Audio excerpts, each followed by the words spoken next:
राम राम जी। मुझे आप लोगों से बहुत ज़रूरी बात करनी है क्योंकि मैं 2 दिन से बहुत ज़्यादा परेशान हूँ क्योंकि कंटिन्यू मेरे पास डीएम आ रहे हैं कि ये जो लखनऊ वाला इंसिडेंट हुआ इसमें मैंने कुछ बोला क्यों नहीं, एक्शन क्यों नहीं लिया, थप्पड़ क्यों नहीं मारा। और कुछ लोग मुझे ही गलत समझ रहे हैं, कुछ मीम्स पे लिख रहे हैं कि ये तो हंस रही थी, मजे ले रही थी। कि पब्लिक में कोई मुझे ऐसे टच करके जाएगा उसमें मुझे खुशी होगी, मुझे मजे आएंगे।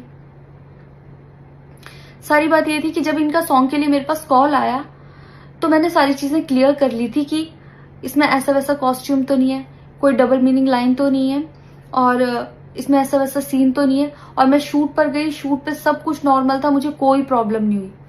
जब इन्होंने मुझे लखनऊ के इवेंट के लिए बोला तो मैंने हाँ बोल दिया क्योंकि मुझे शूट पर भी कोई प्रॉब्लम नहीं हुई थी।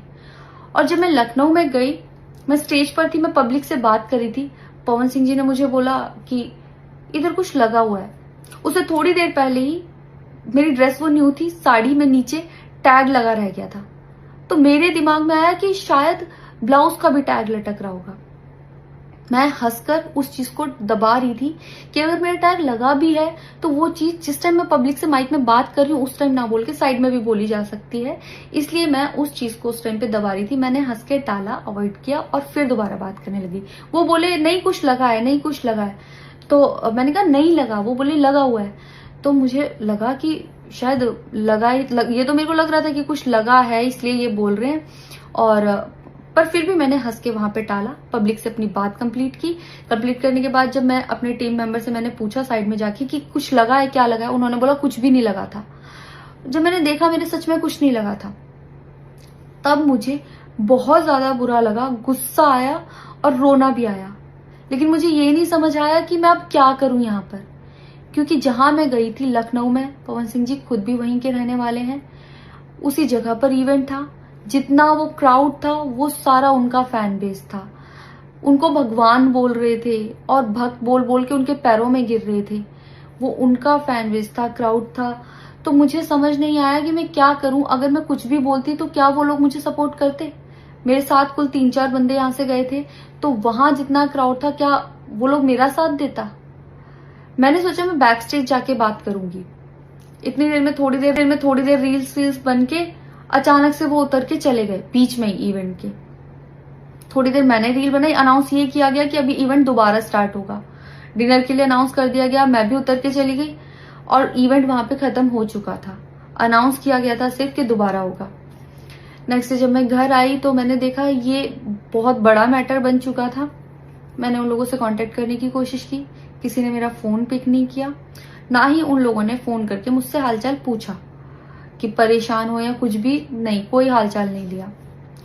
मैं पोस्ट करना चाहती थी, जो लोग लिख रहे थे कि मजे आए या हंस रही है, मैं रिप्लाई में पोस्ट करना चाहती थी। मेरे को किसी का कॉल आया था कि पवन सिंह की पीआर टीम बहुत स्ट्रांग है और कुछ भी ऐसा वैसा मत लिखना और ना पोस्ट करना, क्योंकि वो लोग अगर कुछ लिखेंगे ना बहुत कुछ उल्टा लिख देंगे तुम्हारे लिए और बहुत कुछ कहेंगे और बहुत बड़ा मैटर बन जाएगा। अभी जितना परेशान हो उससे ज्यादा परेशान हो जाओगी, तो छोड़ो।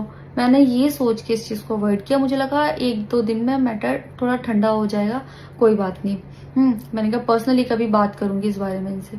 लेकिन बढ़ता जा रहा है, ऊपर से ना उनकी तरफ से कोई रिप्लाई मिला और मुझे नहीं पता कि ऐसे में मुझे क्या करना चाहिए था और क्या करना चाहिए। आप लोग मुझे बताओ, मुझे ऐसे में क्या करना चाहिए। मैं बिल्कुल भी सपोर्ट नहीं करती कि हाँ ये चीज नॉर्मल है या इसको नॉर्मल समझूं।